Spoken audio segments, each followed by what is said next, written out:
Quads, what do you got on NCAA free agents?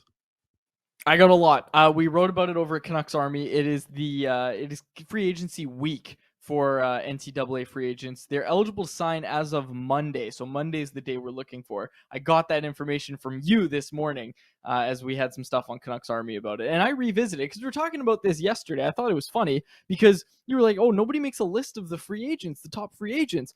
I go on Canucks Army 2 months ago. You wrote the 23 top free agents. You've already done it. So I don't know what that talk was yesterday. You've already done it. No, and that article really stands time. That's why I told you. Remember when I wrote that article? I said, hey, let's get it up there early. So when people are Googling it now, like everybody is, I Googled it today, but I mean a little bit of like a specific Google search because I was like 23 NCAA free agents. Maybe that's not what everyone's searching up, but maybe they are because they're right. Because that was my thought process when they do 2023 NCAA free agents. Does that article pop up? SEO. I know you love that crap, Quads. Let me. I want this clipped. I want this clipped and put on the Canucks Army because I'm going to explain the NCAA free agent period, okay? I wrote it down. Here it is. Okay.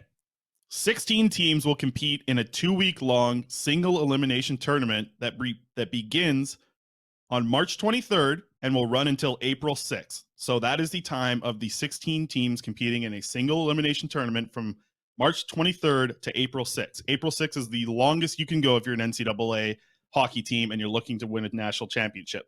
6 conference champions will receive automatic qualification, with the remaining best 10 teams being selected, Quads, listen to this closely, being selected on an at-large basis by the Division I Men's Ice Hockey Committee. So 6 teams that end up winning their conference, which like Hockey East, Big Ten, some of these other ones, EAHC or whatever they are, like they're going to have a conference champion. That's what's going on this week. Aiden McDonough's playing tonight, actually, in his first game of the Hockey East conference final or playoffs, whatever it is.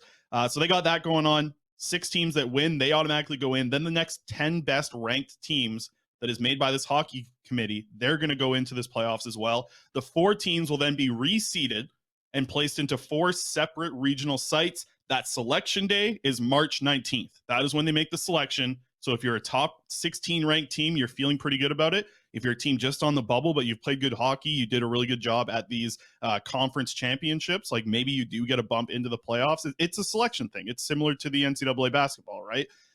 As I mentioned earlier, those regionals, they're going to take place from the 23rd to the 26th of March. The Frozen Four is going down in Tampa, Florida on April 6th, with the national championship game being on April 8th. So that is your timeline. A lot of the teams that are in the conversation, they are going to have their players kind of start to be available, looks like after March 26th, right? Because that'll be when those top 16 teams are turned into 8. You'll see 8 teams drop off then. So end of March, early April, that is when you're going to see the bulk of the top free agents end up signing.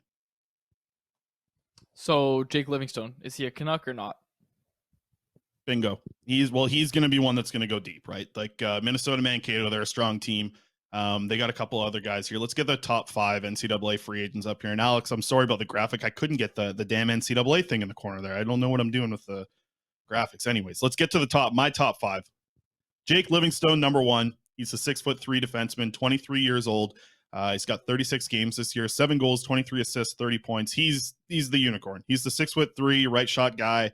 Plays big, plays physical. Skating needs a little bit of work at this point, but I mean, he's still an impressive guy. Sam Malinsky. Okay. CBA stuff. Hopefully Alex isn't on the line with Colton. I got to get this in quick. The CBA for 25-year-olds. Sam Malinsky, who's 24 years old. He's my number 2 guy. This is what the CBA says about his specific position. So we know that when a player is signing their ELC, if they're 18 to 21, they can sign a 3-year deal. When they're 22, 23, 2-year deal, 24 years old, 1-year deal. Sam Malinsky, as we just saw from the other graphic, is 24. But as 9.2 of the CBA says, as used in article of age, including first SPC, which is standard player contract signing age, means that a player's age is determined by how old they are on September 15th. So here's the thing about Sam Malinsky. He's not signing an ELC because he's going to be 25 by September 15th. Sam Malinsky turns 25 in July. So Sam Malinsky could end up signing a 7-year contract with somebody. It doesn't need to be an ELC for him. It also isn't going to be one of those things where you sign an ELC and you're not making a lot of money in the minors. So Malinsky has a lot of pull here because he's basically just signing as a regular 25-year-old free agent. So he doesn't need to sign ELCs like the rest of these guys.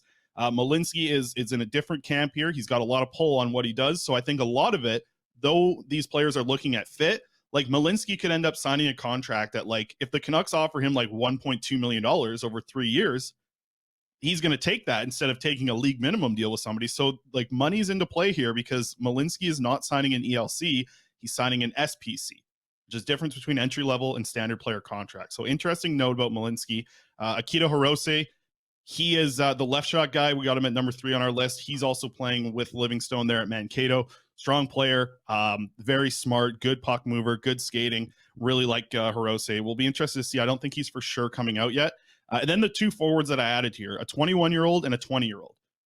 Interesting here because, yes, they could come out, and it's more about them developing into pro hockey players. Do they want to develop their way, through the AHL, which is a great spot to develop for a guy that age, so they're going to be given opportunities, or do they want to go back and continue to play college? I think both of those players are 50-50. But Ryan McAllister has been excellent. This is a freshman season for him. He's got 45 points in 36 games. Left winger, been playing really well for them. And Colin Graff, who's only 20.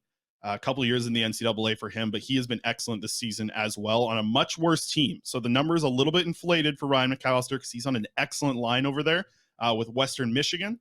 Colin Graff, a little bit different. He's playing on a weaker team, but he's putting up a ton of points and has been excellent for them. So that's my top 5.